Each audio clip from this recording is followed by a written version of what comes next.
안녕하세요. 성경이 우리 삶에 조금 더 가까이 또 쉽고 재미있게 다가오는 시간 소문난 성경 교실과 함께하는 김영목 목사입니다.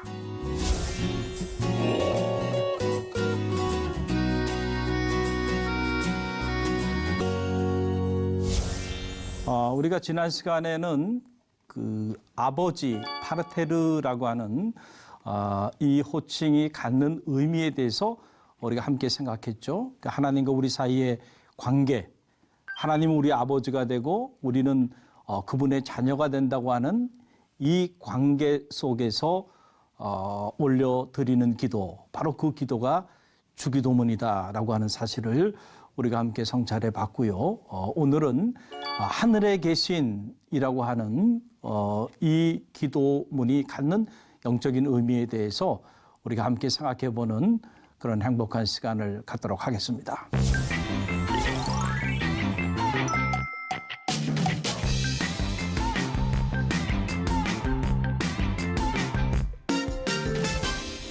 하늘에 계신이라고 하는 말의 의미, 그 의미에 대하여 우리가 함께 생각해 보길 원하는데요. 바로 호엔토이스우라노이스라고 하는 말인데 이 하늘의 개념입니다. 여러분 그 성경에 보면 이 하늘에 대한 단어들이 많이 나오죠. 이 마태복음 안에만 해도 무려 하늘이라고 하는 이 호칭이 무려 34번이나 반복해서 나오고 있는 것을 보게 됩니다. 그러니 얼마나 하늘에 대한 이야기가 많이 나오고 있는 건가요?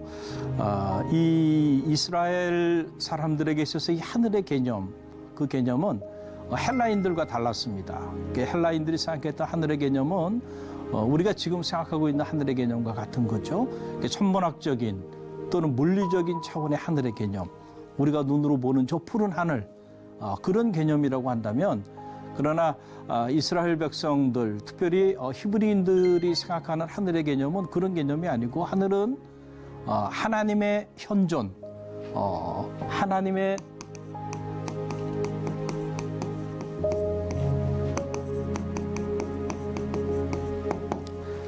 하나님께서 자리하고 있는 그 초월적인 그러한 영적인 공간으로서의 하늘을 이해한다라고 하는 거예요. 그러니까 우리가 생각하고 있는 그 물리적인 천문학적인 차원의 그런 하늘의 개념이 아니고요. 이 하늘이라고 하는 단어는 바로 하나님, 창조주 하나님이 현존하는 장소. 그래서 이 장소는 이 초월성과 그리고 하늘이 갖는 어떤 영원성, 이런 것들을 담보하고 있는 영적인 공간, 신적인 공간으로서의 하늘이다라고 하는 그런 이야기입니다. 그래서 주님께서 이 마태복음 6장 10절에도 하늘에 대해서 이렇게 말씀을 하고 계신 거죠. 나라가 임하옵시오며 뜻이 하늘에서 이루어진 것처럼 땅에서도 이루어지이다라고 하는 거예요. 이것을 우리가 그냥 물리적으로 저 높은 하늘에서 이루어진 것처럼 땅에서도 이루어 달라라고 하는 그런 얘기가 아니고, 하나님의 세계 안에서 이루어진 것이 오늘 우리의 세계 안에서도 이루어지게 해달라라고 하는 이런 기도문이 되는 것입니다. 그래서 하나님은 하늘에 계시고 우리는 땅에 있다. 이것은 영적인 차원에서, 또 이것은 신학적인 차원에서 하나님과 우리 사이에 그 질적인 차이를 나타내 보여주고 있는 그런 용어인 거죠. 하나님은 창조주가 되시죠. 그리고 우리는 그분의 피조물이 됩니다. 그러니까 여러분, 우리가 하나님의 형상으로 지음받았다 하더라도 여러분, 우리가 하나님과 같은 존재는 아닌 거예요. 왜냐하면 하나님은 여전히 우리의 창조주가 되시고 우리는 여전히 그분 앞에 피조물이 되기 때문에 그렇다는 거죠. 그래서 이 하나님과 우리 사이에는 존재론적인 차원에서 이 질적 차이가 있다는 거죠. 그래서 이 마태복음 안에서 하늘이라고 하는 개념, 그리고 이 주기도문에서 하늘에 계신이라고 하는 말, 우리가 아버지라고 하는 말의 의미를 우리가 묵상했는데요. 그 아버지가 어디 계신 분인가? 하늘에 계신 분이다라고 하는 그런 이야기입니다. 그래서 이 동방교회 그 신학자들은 하나님의 존재를 얘기할 때 하나님을 신비 그 자체로 본 거예요. 왜냐하면 하나님은 하늘에 계시기 때문에 이 신비라고 하는 것은 바로 하나님의 이 초월성을 보여주는 거죠. 그래서 이 동방교회 신비 신학에 보게 되면 하나님과 우리 사이의 관계 안에서 우리가 하나님께로 나아가는 이 모든 일련의 영적인 과정을 신비적인 과정으로 이렇게 본 거예요. 그래서 이 서방교회는 이렇게 사상이 발달하고 이론이 많이 발달했죠.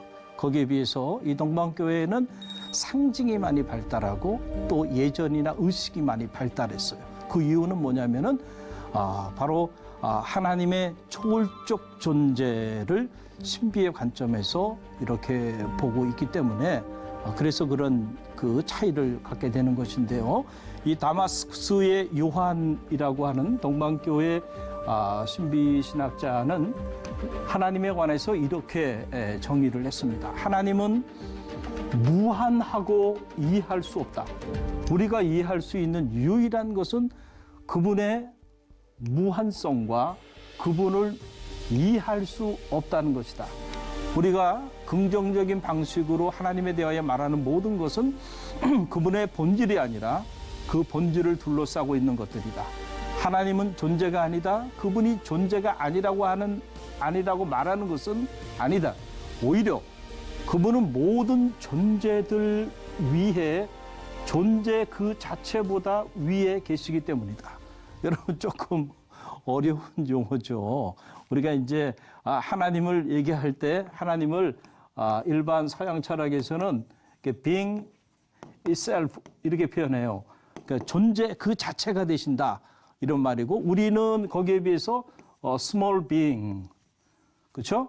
우리는 피조물이 되니까 우리 중에 누구도 스스로 존재하는 사람은 아무도 없죠. 그러나 하나님만은 스스로 존재하면서 동시에 모든 존재를 존재하게 하는 존재의 근원이 되시고 우리는 거기에 비해서 누군가의 도움이 없이는 한순간도 숨을 쉬고 살아갈 수 없는 그래서 하나님께 절대적으로 의존되어 있는 그런 피조물 그게 이제 우리의 존재를 나타내는 것이죠. 그래서 여기서 지금 말하고 있는 존재 그 자체보다 위에 계시다라고 하는 말 이것이 오늘 우리가 생각하고 있는 그 하늘에 대한 얘기죠. 하늘에 계시다 즉 하나님의 그 초월성을 이야기하는 것입니다. 자, 그래서 그 맹인모상이라고 하는 말이 있죠. 우리가 흔히들 이 이야기를 많이 하는데 자, 이건 뭡니까? 장님이 코끼리를 만진다라고 하는 뜻이죠. 자, 장님이 코끼리를 만진다. 이게 무슨 말인가? 이 그림에 잘 표현되어 있죠. 자, 앞을 보지 못하는 시각 장애인들이 이제 코끼리에 대한 이야기를 하는 겁니다. 코끼리를 만져서 자, 어떤 사람은 코끼리에 이렇게 코를 만진 거예요. 코를 만져보고는 코끼리는 뱀처럼 길게 생겼구나. 이렇게 말을 하고 또 어떤 사람은 코끼리의 귀를 만져보고 코끼리는 양탄자처럼 생겼구나. 또 어떤 사람은 코끼리의 이 상아를 만져보고 코끼리는 날카로운 그런 화살촉처럼 생겼구나.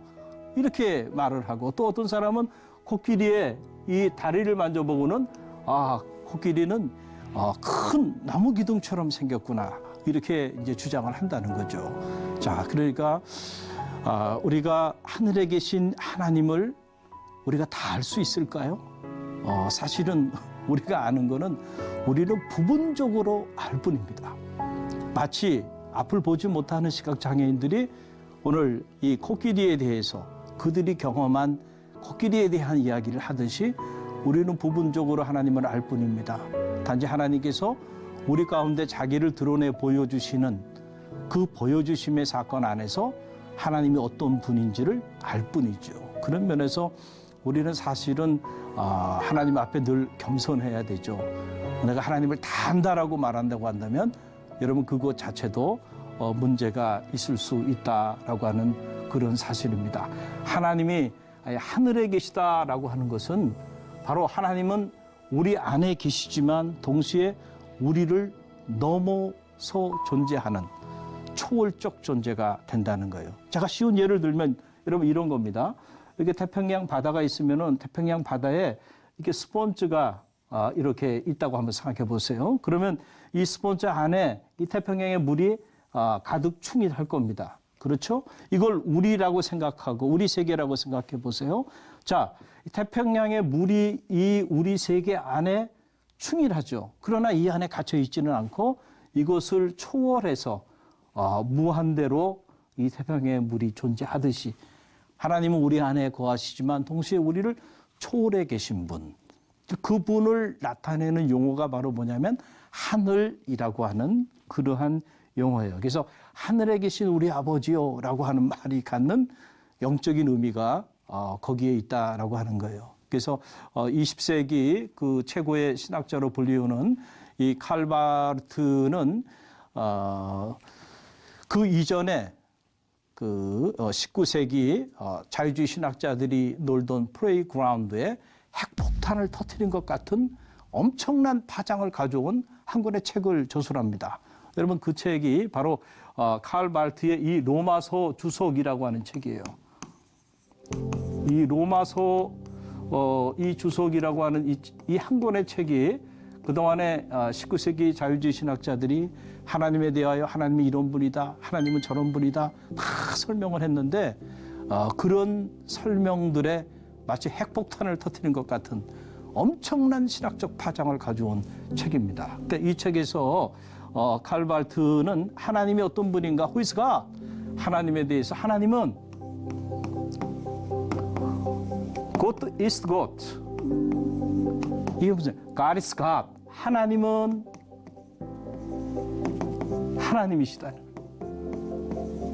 자, 하나님은 하나님이시다. 이게 무슨 말일까요? 하나님과 우리 사이에는 질적인 차이가 있다는 거예요. 하나님은 하나님이에요. 어떻게 우리가 그 하나님 되심을 함부로 논할 수 있겠는가? 그분은 창조주가 되시고 우리는 피조물이 된다. 그런 의미에서 하나님은 하나님이 된다. 마틴 루터도 그래서 하나님을 하나님 되게 하라 라고 하는 유명한 말을 남기기도 한 거죠. 이것이 다 하늘이라고 하는 개념 안에 들어가 있는 영적인 의미예요. 그래서 전도서에 보게 되면 전도서 5장 2절에도 너는 하나님 앞에서 함부로 입을 열지 말며 급한 마음으로 말을 내지 말라. 하나님은 어디에 계세요? 하늘에 계시고 너는 어디에 있어요? 땅에 있음이니라. 그런즉 마땅히 말을 적게 할 것이니라. 하나님은 어디 계세요? 하늘에 계시고 우리는 땅에 있어요. 이거 물리적인 차원에서 이원론적으로 이해하면 안 되고요. 하나님은 우리와 함께 하지만 동시에 우리를 초월해 계신 초월적인 존재. 그래서 사람이 할 수 없는 그 일을 언제나 하나님은 하실 수 있습니다. What is impossible in man is possible with God이라고 말하잖아요. 우리에게 엄청난 문제가 사실은 하나님에게는 아무런 문제가 되지 않을 수도 있다. 왜냐하면 하나님은 하늘에 계신 분이시기 때문에 그렇다라고 하는 거예요. 그래서 너희가 기도할 때 하늘에 계신 우리 아버지요 라고 고백하면서 기도하라라고 하는 그러한 이야기입니다. 자, 그러면은 이제 두 번째로 이제 우리가 하늘의 의미를 우리가 이제 성찰했는데 이제는 하늘에 계신이라고 하는 말, 헬라어로 호라고 하는 말이에요. 자, 이 계신이라고 하는 말에 갖는 의미가 뭘까? 사실은 여기에도 중요한 의미가 담겨 있는데요. 바로 하나님의 존재함이라고 하는 거예요. 이게 무슨 말이냐면, 자, 우리가 기도하는데도 많은 경우 실제로 하나님의 살아계심을 믿지 않고 그의 존재를 인정하지 않고 그렇게 기도하는 경우들이 많이 있다는 거예요. 이미 우리가 성찰했듯이 그 어떤 경우입니까? 바로 외식하는 기도나 중언부언하는 기도, 이런 기도하는 사람들은 실제로 하나님의 현존을 인정하지 않고 사람에게 기도를 하고 있는 것이죠. 그게 안타까운 일이죠. 여러분 마태복음 1장에 보게 되면 예수님에 대한 이름이 나오게 되죠. 그 마태복음 1장에 보게 되면 보라 처녀가 잉태하여 아들을 낳을 것이요 그 이름을 뭐라 그래요? 임마누엘이라 하라. 그 임마누엘이라고 하는 말의 의미가 뭡니까? 바로 하나님이 우리와 함께 하신다. God is with us 라고 하는 말이죠. 하나님이 함께 하신다는, 우리와 함께 하신다. 하나님의 그 존재를 얘기하는 거죠. 존재. 계시다라고 하는 말이 갖는 의미가 바로 여기에 있다라고 하는 거예요. 그래서 하나님은 하늘에 계신 분이라는 거예요. 하늘에 존재하는 분이다라고 하는 이런 고백을 우리가 하면서 하나님 앞에 기도해야 한다라고 하는 그러한 의미입니다. 그런데 실제로 우리의 삶을 보게 되면 무신론자들이 많이 있어요. 그래서 21세기를 우리가 무신론의 시대라 이렇게 말을 하는데 저는 이 무신론도 종류가 있다고 생각합니다. 두 가지 종류의 무신론이 있어요. 하나는 이론적 무신론이고 또 하나는 실천적 무신론인데 자, 이론적 무신론이 바로 뭘까라고 하는 그런 사실입니다. 몇 년 전의 일입니다. 영국의 2층 버스에 한 800대 정도의 이런 광고가 떤 거예요. 아마도 하나님은 존재하지 않을 겁니다. 그러니까 염려하지 말고 인생을 엔조이 하세요. There's probably no God. Now stop worrying and enjoy your life. 라고 하는 말인데, 자, 이렇게 800대의 그 2층 버스에 이렇게 영국 전역을 누비면서 이런 광고를 한 거예요. 영국의 그 인본주의 협회가 무신론자인 리차드 도킨슨과 함께 이런 광고를 한 겁니다. 그래서 이 광고를 위하여 나올 동안에 모금을 했는데 그 모금된 액수가 무려 1억 4천이 넘는다는 거예요. 그러니까 요즘 현대인들이 이 무신론에 열광하고 있는 거죠. 그리고 하나님의 존재 자체를 부정하고 하나님의 존재 자체를 인정하지 않고자 하는 이런 학문적 몸부림들이 또 실제적 몸부림들이 우리 안에 이렇게 팽배한 이런 세대에 오늘 우리가 이렇게 살아가고 있다라고 하는 사실이에요. 이것은 바로 하늘의 계신이라고 하는 이 계신을 부정하는 그런 삶의 자리에 자리하고 있는 모습들이에요. 또 하나 실제적 무신론이 있을 수 있다. 이거를 우리가 practical atheism이라고 이렇게 말을 하는데 이건 뭐냐면은 이거는 하나님의 존재 자체를 완전히 인정하지 않는 그런 무신론자들에 대한 이야기가 아니고 하나님이 살아 계심을 머리로는 받아들이고 인정합니다. 그래서 실제로 신앙생활도 합니다. 그런데 안타까운 사실은 실제로 자기의 삶의 자리 안에서 정말로 하나님의 살아계심을 나타내는 삶을 살지 않는 그런 사람들, 이런 사람들이 실천적 무신론자들이에요. 안타깝게도 교회 안에도 많이 있을 수 있어요. 우리가 종교생활은 하고 있지만은 실제로 하나님의 현존 앞에 살아가는 삶이 나의 신앙생활이라고 하는 그 사실을 인정하지 않고 마치 하나님 없는 삶을 사는 것처럼 그렇게 살아가는 이들도 우리의 삶의 자리 가운데 많이 있다는 거예요. 그래서 우리의 삶으로 하나님의 그 계신이라고 하는 말, 하나님의 존재를 드러내 보이지 못하고 살아가는 그러한 사람들, 저는 그런 사람들을 실천적 무신론자라고 또 이렇게 표현을 하는데요. 자, 예를 들어서 여러분 보세요. 여러분의 가정에서 그리고 이웃과의 삶의 자리 속에서 한번 보세요.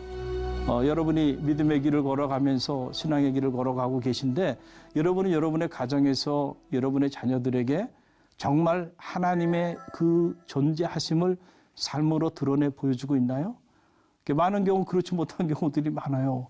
그래서 자녀들이 부모의 신앙생활하는 모습을 보고 그리고 믿음의 길을 떠나는 그런 이들도 많이 있는 게 사실입니다. 사실 가정 안에서 부모가 하나님의 현존을 실제로 인정하는 삶을 자녀들에게 보여주는 것. 여러분 그것이 가정을 주님께로 인도하는 가장 중요한 그 삶의 자리가 된다는 사실을 알아야 합니다. 여러분 우리 그리스도인들도 믿지 않는 하나님을 누가 믿겠어요? 실제로 우리 부모님이 평생을 신앙생활 했는데 중요한 어떤 결정을 내릴 때 보면 영적인 결정을 내리지 않고 지극히 세속적인 그런 결정을 내리는 모습을 보면 아하, 하나님은 살아계시지 않구나 라고 하는 것을 어릴 때부터 자녀들이 부모를 통해서 보게 돼요.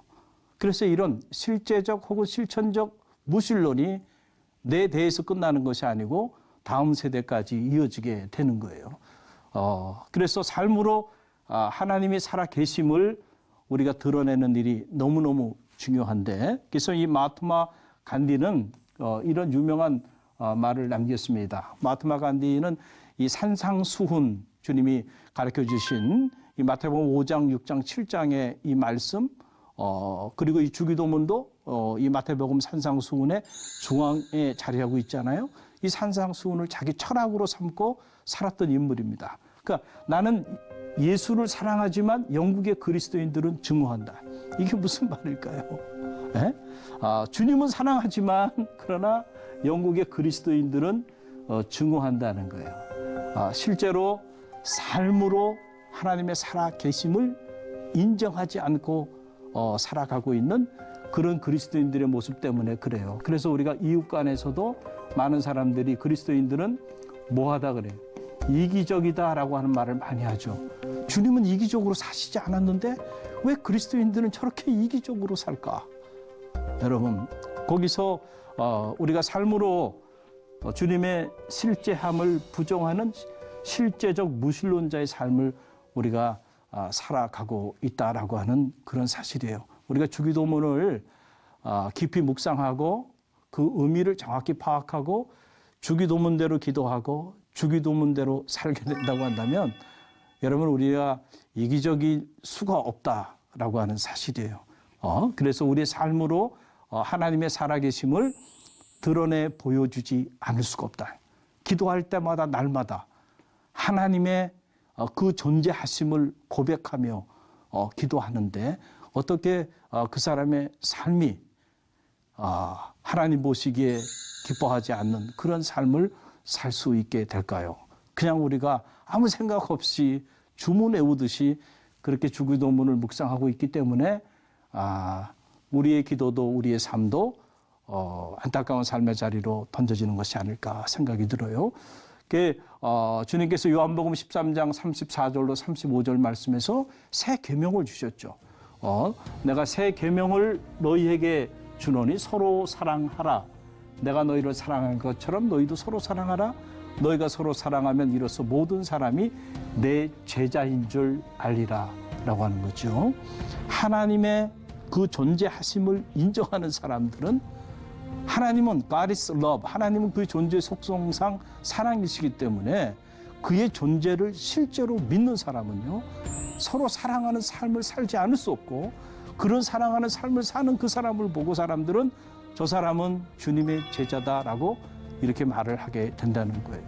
또 이 요한일서 4장 7절로 11절 말씀 보게 되면 이런 놀라운 말씀이 이곳에 있어요. 함께 읽어봅니다. 사랑하는 자들아 우리가 서로 사랑하자.